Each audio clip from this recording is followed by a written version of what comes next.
বিসমিল্লাহির রহমানির রহিম। Main academy school and কলেজের সুপ্রিয় শিক্ষার্থী সহ যারা আমার ক্লাস দেখছো, সকল শিক্ষার্থীকে জানাই আসসালামু আলাইকুম। করোনাকালীন এই সময়ে শিক্ষা প্রতিষ্ঠান বন্ধ আছে, আশা করি আল্লাহর রহমতে তোমরা ভালো আছো, আমিও আলহামদুলিল্লাহ ভালো আছি।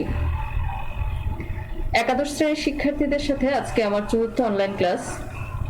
তো আমরা আমাদের নির্ধারিত প্রেজেন্টেশন শুরু করছি।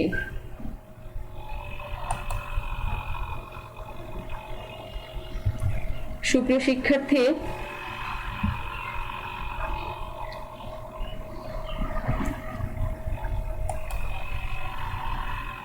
তোমাদেরকে একটি শুভ্র সকালের শুভেচ্ছা জানাচ্ছি।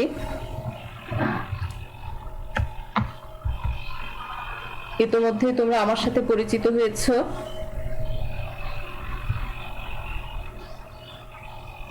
আমি আর আমার পরিচয় নতুন করে দিচ্ছি না। আজকে একাদশ শ্রেণীতে জীববিজ্ঞান প্রথম পত্র প্রথম অধ্যায় আলোচনা করব। প্রথম অধ্যায়ের বিষয় কোষ ও এর গঠন। প্রিয় শিক্ষার্থীরা, তোমরা একটি ছবি দেখতে পাচ্ছ। এই ছবিটি কিসের নিশ্চয়ই জানো। এটা একটি উদ্ভিদ কোষ। এখানে প্রশ্নবোধক চিহ্নিত যে উপাদানটি দেখা যাচ্ছে, সে উপাদানটি কি সেটি নিশ্চয়ই তোমরা জানো। আমি আশা করছি তোমরা বলবে এটি হচ্ছে সাইটোপ্লাজমীয় মাতৃকা বা সাইটোপ্লাজম। এখানে যে তরল পদার্থটা দেখা যাচ্ছে, অর্ধতরল পদার্থটা দেখা যাচ্ছে, সেটাকে নির্দেশ করছে, এটা হচ্ছে সাইটোপ্লাজম। তোমরা নবম দশম শ্রেণীতে পড়েছো প্লাজমা মেমব্রেনের ভেতরে নিউক্লিয়াস সহ সমস্ত উপাদানকে একসাথে বলা হয় প্রোটোপ্লাজম, আর প্লাজমা মেমব্রেনের ভেতর থেকে নিউক্লিয়াসের মেমব্রেনের বাহির পর্যন্ত এই উপাদানটাকে বলা হয় সাইটোপ্লাজম। আজকে আমাদের পাঠ কি হতে পারে? আজকে আমাদের পাঠ হচ্ছে প্রোটোপ্লাজম এবং সাইটোপ্লাজম সম্পর্কে আমরা জানবো। যদিও প্রোটোপ্লাজমের একটা অংশ আমরা গত ক্লাসে পড়েছি, সেটি হচ্ছে মানে প্রোটোপ্লাস্টের একটা অংশ, সেটি হচ্ছে প্লাজমা মেমব্রেন। তো যেহেতু প্রোটোপ্লাজমের সাথে সাইটোপ্লাজমের কিছুটা মিল রয়েছে, সেজন্য আমি প্রোটোপ্লাজম এবং সাইটোপ্লাজম একই টপিকে আলোচনা করছি।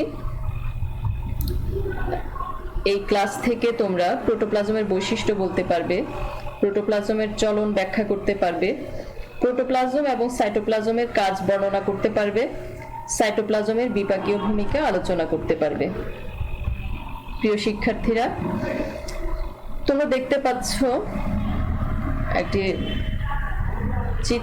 চিত্রের আশেপাশে কিছু লেখা আছে। এখানে আমরা প্রোটোপ্লাজম সম্পর্কে জানবো। তো প্রোটোপ্লাজম শব্দটা দুটি গ্রিক শব্দ থেকে উৎপত্তি লাভ করেছে। গ্রিক শব্দ প্রোটো, যার অর্থ হচ্ছে আদি, গ্রিক শব্দ প্লাজমা, যার অর্থ হচ্ছে সংগঠন বা আদি বস্তু। এই প্রোটো আর প্লাজমা দুটো শব্দ একত্রিত হয়ে প্রোটোপ্লাজম শব্দটি গঠিত হয়েছে। প্রোটোপ্লাজম শব্দটি প্রথম ব্যবহার করেন বিজ্ঞানী পারকিনসে 1840 সালে। আর প্রোটোপ্লাজমকে জীবনের ভৌত ভিত্তি বলা হয়। জীবনের ভৌত ভিত্তি হিসেবে আখ্যায়িত করেন বিজ্ঞানী হাক্সলে। এখন আমরা জেনে নেই প্রোটোপ্লাজম কি। তোমরা আগেই চিত্রে দেখতে পেয়েছো, সেটি আমি তোমাদেরকে যে দেখিয়েছি। এই যে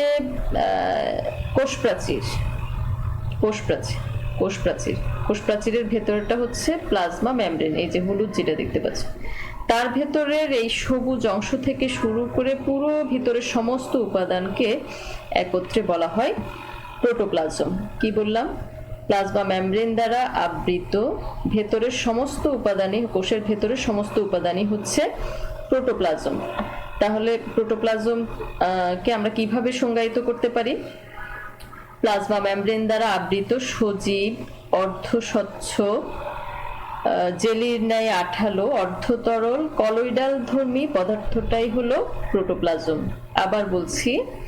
প্লাজমা মেমব্রেন দ্বারা আবৃত সজীব অর্ধস্বচ্ছ জেলির ন্যায় আঠালো অর্ধতরল এবং কলয়েডাল ধর্মী পদার্থটাকেই বলা হয় প্রোটোপ্লাজম। আশা করি তোমরা প্রোটোপ্লাজমের সংজ্ঞা বুঝতে পেরেছো। প্রোটোপ্লাজমের ভৌত বৈশিষ্ট্য কি কি আমরা সংজ্ঞা থেকে জেনে নিয়েছি। প্রোটোপ্লাজম হচ্ছে অর্ধস্বচ্ছ, পুরোপুরি স্বচ্ছ নয়, এটি বর্ণহীন, এটি জেলির মতো আঠালো, তারপরে এটা অর্ধতরল পদার্থ। হ্যাঁ, এই প্রোটোপ্লাজমটা দানাদার এবং কলয়েডাল ধর্মী বা কলয়েড ধর্মী। এরপরে হচ্ছে প্রোটোপ্লাজম কোষের পরিবেশ অনুযায়ী জেলি থেকে তরলে, আবার তরল থেকে জেলিতে পরিণত হতে পারে তাপমাত্রার ওঠানামার উপরে। প্রোটোপ্লাজমের আপেক্ষিক গুরুত্ব পানি অপেক্ষা বেশি। আর প্রোটোপ্লাজম উত্তাপ, অ্যাসিড এবং অ্যালকোহলের প্রভাবে জমাট বেঁধে যায়। এগুলি হচ্ছে প্রোটোপ্লাজমের ভৌত বৈশিষ্ট্য। ভৌত বৈশিষ্ট্য বলতে কি বোঝায় তোমরা নিশ্চয়ই জানো, যে পদার্থটা দেখতে কেমন, পদার্থটার মানে বিভিন্ন ধরনের বৈশিষ্ট্য। এখানে কোনো ধরনের রাসায়নিক পরিবর্তন হয় না, জাস্ট অবস্থার পরিবর্তন হয়। এইগুলোই হচ্ছে ভৌত বৈশিষ্ট্য বা অবস্থা কেমন সেটা বোঝা যায়। আর প্রোটোপ্লাজমের রাসায়নিক বৈশিষ্ট্য বলতে প্রোটোপ্লাজমের ভিতরে কি কি রাসায়নিক উপাদান আছে। হ্যাঁ, তো প্রোটোপ্লাজমের রাসায়নিক বৈশিষ্ট্যের ক্ষেত্রে যেটা দেখা যায় সেটা হচ্ছে প্রোটোপ্লাজমের সমস্ত রাসায়নিক উপাদানগুলোকে দুটি উপাদানে ভাগ করা হয়েছে, একটা জৈব উপাদান আর একটা অজৈব উপাদান। তো জৈব উপাদানের মধ্যে কি কি আছে? প্রোটোপ্লাজমের জৈব উপাদানের মধ্যে আছে প্রোটিন, কার্বোহাইড্রেট, লিপিড এবং ভিটামিন। আর প্রোটোপ্লাজমের অজৈব উপাদানে প্রধানত হচ্ছে পানি। 70 থেকে 90% হচ্ছে পানি। এজন্যই আসলে প্রোটোপ্লাজম তো কোষের সজীব মূল উপাদান, যেখানে ভেতরে জীবের সমস্ত জৈবনিক কার্যকলাপগুলো সংঘটিত হয়। তো যে উপাদানটার 70 থেকে 90%ই পানি, এবং যে উপাদানটা জীবের মৌলিক ভিত্তি, ভৌত ভিত্তি, সেই ভিত্তির পানির পরিমাণই হচ্ছে 70 থেকে 90%। তাহলে পানিকে কেন, পানির অপর নাম কেন জীবন, সেটি তোমরা নিশ্চয়ই বুঝতে পারছো, যে আমাদের বা সমস্ত জীবকুলের কোষের প্রধান উপাদান হচ্ছে পানি। তো অজৈব উপাদানের মধ্যে 70 থেকে 90% পানি, আর বাকি আছে অন্যান্য উপাদানগুলো, বিভিন্ন খনিজ উপাদান, গ্যাসীয় উপাদান, oxygen, carbon, nitrogen, zinc, copper, sodium, potassium, calcium, magnesium, sulphur, iron ইত্যাদি উপাদানগুলো প্রোটোপ্লাজমের রাসায়নিক বৈশিষ্ট্য, অর্থাৎ অজৈব উপাদানগুলো। আর জৈব উপাদানগুলো তো আগেই বললাম। এরপরে আসি প্রোটোপ্লাজমের জৈবিক বৈশিষ্ট্য। কেন প্রোটোপ্লাজমকে জীবনের মূল ভিত্তি বলা হয়? এটার জৈবিক বৈশিষ্ট্য আছে বললেই এটি জীবনের মৌলিক ভিত্তি, ভৌত ভিত্তি। তাহলে প্রোটোপ্লাজমের জৈবিক বৈশিষ্ট্যে আমরা দেখতে পাচ্ছি যে প্রোটোপ্লাজম উত্তেজনায় সাড়া দান করে। এরপরে প্রোটোপ্লাজম খাদ্য তৈরি, খাদ্য হজম, আত্তীকরণ, শ্বসন, বৃদ্ধি, জনন সহ বিভিন্ন বিপাকীয় কাজ সম্পন্ন হয় কোথায়? প্রোটোপ্লাজমে। আমরা জানি জনন সম্পন্ন হওয়ার জন্য, তারপরে কোষের বৃদ্ধির জন্য বা কোষ একাধিক কোষে পরিণত হওয়ার জন্য নিউক্লিয়াস প্রধান ভূমিকা পালন করে, এবং নিউক্লিয়াস প্রোটোপ্লাজমের ভেতরে অবস্থান করে। তারপরে যাবতীয় খাদ্য তৈরি, খাদ্য হজম, এই কাজগুলো প্রোটোপ্লাজমের ভেতরে সংঘটিত হয়। তাহলে এগুলো সব প্রোটোপ্লাজমের জৈবিক বৈশিষ্ট্য। এরপরে প্রোটোপ্লাজম অভিস্রবণ প্রক্রিয়ায় পানি গ্রহণ করে, আবার প্রয়োজনে পানি ত্যাগও করে থাকে প্লাজমা মেমব্রেনের মধ্য দিয়ে। যেহেতু এটা একটা বৈষম্য ভেদ্য ঝিল্লি, আমরা প্লাজমা মেমব্রেন যেদিন পড়েছিলাম সেখানে প্লাজমা মেমব্রেনের বৈশিষ্ট্য পড়েছিলাম যে এটা একটা বৈষম্য ভেদ্য ঝিল্লি। এই ঝিল্লির ভেতর দিয়ে প্রয়োজনে প্রোটোপ্লাজম পানি গ্রহণ করছে অভিস্রবণ প্রক্রিয়ায়, আবার প্রয়োজন হলে পানি ত্যাগও করছে বহিঃ অভিস্রবণ প্রক্রিয়ায়। এরপরে প্রোটোপ্লাজমের চলন। প্রোটোপ্লাজমের ভেতরে যে আমরা তরল পদার্থটা দেখেছি, অর্ধতরল পদার্থ, এই পদার্থটা আসলে স্থির থাকে না, এটি চলমান থাকে। প্রোটোপ্লাজমের ভেতরে যে সাইটোপ্লাজম আছে, এই সাইটোপ্লাজম চলমান থাকে, স্থির থাকে না। তো এই স্থির না থাকা পদার্থটা স্থির থাকে না বলেই এটার যে চলন সেটাকে বলা হয় প্রোটোপ্লাজমের চলন। তো প্রোটোপ্লাজমের চলন প্রাণী কোষ মানে কোষ প্রাচীর যুক্ত কোষে এক ধরনের, কোষ প্রাচীর বিহীন কোষে আরেক ধরনের। তো কোষ প্রাচীর যুক্ত কোষে কোষ প্রাচীরকে ঘিরে প্রোটোপ্লাজমের মানে কোষ প্রাচীরের কাছাকাছি অঞ্চলে প্রোটোপ্লাজমের যে বা সাইটোপ্লাজমের যে ধারাবাহিক ঘূর্ণন, এই ঘূর্ণনটাকে বলা হয় সাইক্লোসিস। কি বলেছি? প্রোটোপ্লাজম অর্থাৎ কোষ প্রাচীরের ভেতরে প্লাজমা মেমব্রেনের চতুর্দিকে সাইটোপ্লাজমের যে আবর্তন বা ঘূর্ণন, এই ঘূর্ণনকে বলা হয় সাইক্লোসিস। সাইক্লোসিস আবার দুই ধরনের, একটা হচ্ছে একমুখী আবর্তন আর একটা হচ্ছে দ্বিমুখী আবর্তন। একমুখী আবর্তন হচ্ছে আমরা যে কোষ দেখেছি, কোষের উদ্ভিদ কোষে তোমরা দেখেছো, সামনে চিত্রে আবার দেখাবো যে কোষ গহ্বর বড় থাকে, বেশিরভাগ সময় একটি থাকে। তো একটি গহ্বরকে কেন্দ্র করে সাইটোপ্লাজমের যে চলন সেটাকে বলা হয় একমুখী আবর্তন, আর একাধিক গহ্বরকে কেন্দ্র করে সাইটোপ্লাজমের যে চলন সেটাকে বলা হয়, এটা দ্বিমুখী হবে না, এটা আসলে বহুমুখী চলন হবে, এটা হবে বহুমুখী চলন। তাহলে একটা হচ্ছে একমুখী আবর্তন আর একটা হচ্ছে বহুমুখী আবর্তন।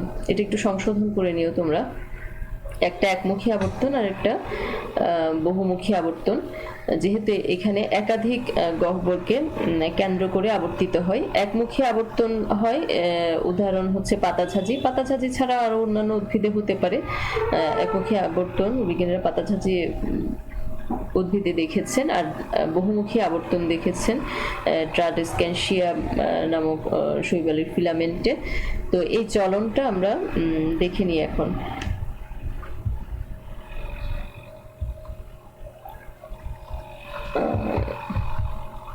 ভিডিও ছিল, ভিডিওটা তো আসলো না।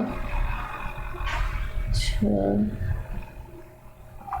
আমি দুঃখিত, আমি তোমাদের জন্য একটা ভিডিও তৈরি করেছিলাম, ভিডিওটা এখানে শো করছে না। ভিডিওতে আচ্ছা, ভবিষ্যতে কোনো ক্লাসে যদি দেখাতে পারি তাহলে দেখিয়ে দেব সেখানে কিভাবে একমুখী চলন বা কিভাবে বিভিন্ন ধরনের মানে একাধিক গহ্বরকে কেন্দ্র করে ঘুরছে সাইটোপ্লাজম, সেটা দেখানো হয়েছিল। এখানে ভিডিওটা শো করছে না, আমি দুঃখিত। তো এরপরে আমরা চলে আসি সাইটোপ্লাজমে। সাইটোপ্লাজম কাকে বলে সেটা আমি তোমাদেরকে জানিয়েছি যে প্লাজমা মেমব্রেনের ভেতর থেকে শুরু করে নিউক্লিয়ার মেমব্রেনের বাহির পর্যন্ত সমস্ত উপাদানকে একত্রে বলা হয় সাইটোপ্লাজম। তো সাইটোপ্লাজম এর উপাদানগুলোকে দুইটা ভাগে ভাগ করা হয়েছে, একটা হচ্ছে সাইটোপ্লাজমীয় মাতৃকা আর একটা হচ্ছে সাইটোপ্লাজমীয় অঙ্গাণু। যে সাইটোপ্লাজম মূলত প্রোটোপ্লাজমের একটা উপাদান।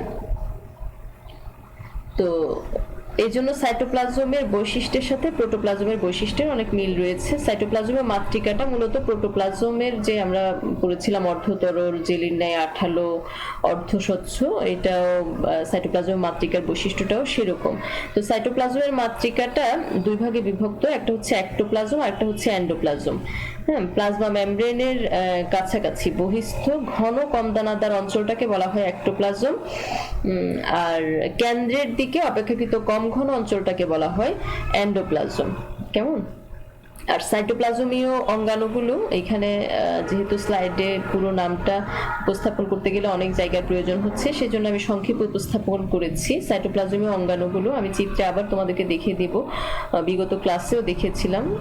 তো এখানে সাইটোপ্লাজমীয় অঙ্গাণুগুলোর মধ্যে দেখা যায় plastid, mitochondria, endoplasmic reticulum, ribosome, Golgi body, lysosome, centrosome, microtubules ইত্যাদি বিভিন্ন ধরনের অঙ্গাণু আছে। এছাড়া অন্যান্য রাসায়নিক উপাদান তো আছে, জড় পদার্থ তো আছে, সেগুলো আমরা আগের ক্লাসে জেনেছি। তো সাইটোপ্লাজমের কাজ কি? সাইটোপ্লাজমের কাজ হচ্ছে এই যে দেখো এখানে প্লাজমা মেমব্রেন, প্লাজমা মেমব্রেন ভেতরে এই উপাদান থেকে শুরু করে এইটুক পর্যন্ত উপাদান সবগুলোই হচ্ছে সাইটোপ্লাজম। এগুলো সব সাইটোপ্লাজম। এটা হচ্ছে সাইটোপ্লাজমীয় মাতৃকা, আর এগুলো হচ্ছে সাইটোপ্লাজমের বিভিন্ন অঙ্গাণুগুলো। এটা প্রাণী কোষ আর এটা উদ্ভিদ কোষ। তো এই গহ্বরকে কেন্দ্র করে সাইটোপ্লাজম যখন ঘুরতে থাকে, এটা হচ্ছে একমুখী আবর্তন। আর এই যে একাধিক গহ্বর আছে এই প্রাণীকোষে, দেখো অনেকগুলো গহ্বর আছে। এই একাধিক গহ্বরকে কেন্দ্র করে যখন সাইটোপ্লাজম ঘুরে, তখন ঘূর্ণনটা একদিকে হয় না, বিভিন্ন দিকে হয়, তখন এটাকে বলা হয় বহুমুখী চলন। কেমন? তো এখানে আমরা সাইটোপ্লাজমের কাজটা এখন দেখে নিই। সাইটোপ্লাজম কি করে? ক্ষুদ্রাঙ্গ ধারণ করে। এই যে সাইটোপ্লাজমের মধ্যে অনেকগুলো ক্ষুদ্রাঙ্গ, এগুলো সব সাইটোপ্লাজম ধারণ করে, জৈবিক কাজ সম্পন্ন করে। সাইটোপ্লাজমের বিভিন্ন উপাদানের মধ্যে বিভিন্ন জৈবিক কাজ সম্পন্ন হয়, আবার মাতৃকার মধ্যেও সংগঠিত হয়। হ্যাঁ, তো বিভিন্ন জৈব রাসায়নিক প্রক্রিয়াগুলো সাইটোপ্লাজমে সংগঠিত হয়। সৃষ্ট বর্জ্য রেচন প্রক্রিয়ার মাধ্যমে যে বর্জ্য পদার্থ সৃষ্টি হয়, সেই বর্জ্য পদার্থগুলো নিষ্কাশিত হয় সাইটোপ্লাজমের মাধ্যমে। তারপরে সাইটোপ্লাজম অম্লত্ব ক্ষারত্ব নিয়ন্ত্রণ করে থাকে। সাইটোপ্লাজম উত্তেজনায় সাড়া দেয় প্রোটোপ্লাজমের মতো। এরপরে সাইটোপ্লাজম পানি পরিশোষণে ভূমিকা রাখে। এগুলো হচ্ছে সাইটোপ্লাজমের কাজ। সাইটোপ্লাজমের রাসায়নিক উপাদান প্রোটোপ্লাজমের মতোই। তো এই সাইটোপ্লাজমের রাসায়নিক উপাদানও দুই ভাগে বিভক্ত, জৈব পদার্থ এবং অজৈব পদার্থ। জৈব পদার্থের মধ্যে আগের মতোই প্রোটিন, কার্বোহাইড্রেট, লিপিড, ভিটামিন এগুলো আছে। এছাড়া আছে জৈব অ্যাসিড, হরমোন এবং বিভিন্ন ধরনের রঞ্জক। কি বললাম? প্রোটিন, কার্বোহাইড্রেট, লিপিড, ভিটামিন, জৈব অ্যাসিড, হরমোন এবং বিভিন্ন ধরনের রঞ্জক। এখানে জৈব অ্যাসিড, এরপরে আছে তোমার জৈব অ্যাসিডের মধ্যে নিউক্লিক অ্যাসিড ও আছে, তারপরে তোমার এটিপি আছে, বিভিন্ন ধরনের রঞ্জকও থাকে সাইটোপ্লাজমের জৈব উপাদানগুলোর মধ্যে। অজৈব উপাদানগুলোর মধ্যে প্রোটোপ্লাজমের মতোই সাইটোপ্লাজমের মাতৃকা যেহেতু অর্ধতরল, এখানে পানির পরিমাণ হচ্ছে 65 থেকে 96%, অর্থাৎ অধিকাংশ হচ্ছে পানি। অজৈব উপাদানের অধিকাংশ হচ্ছে পানি। এছাড়া পানিতে দ্রবীভূত বিভিন্ন ধরনের গ্যাস আছে, যেগুলো আমরা আগে দেখেছি। তারপরে আছে বিভিন্ন ধরনের খনিজ বস্তু এবং আয়ন। এগুলো সাইটোপ্লাজমে অবস্থিত অজৈব বস্তুগুলো।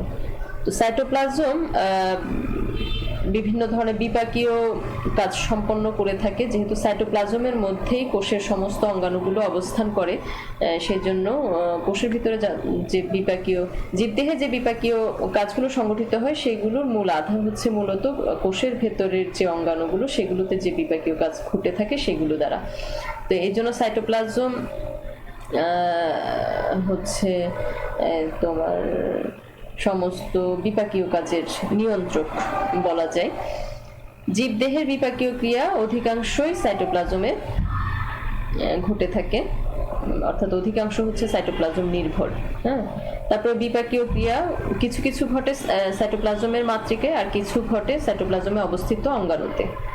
তারপরে শ্বসন, যেটা উদ্ভিদ এবং প্রাণী সমস্ত জীবকুল, উদ্ভিদ প্রাণী সহ সমস্ত জীবকুলের শ্বসন হচ্ছে একটা বাধ্যতামূলক বিপাকীয় কাজ, জৈব রাসায়নিক কাজ, যেটা ছাড়া জীবকুল বেঁচে থাকে না। সেই শ্বসন প্রক্রিয়ার প্রথম ধাপ গ্লাইকোলাইসিস সাইটোপ্লাজমে ঘটে থাকে।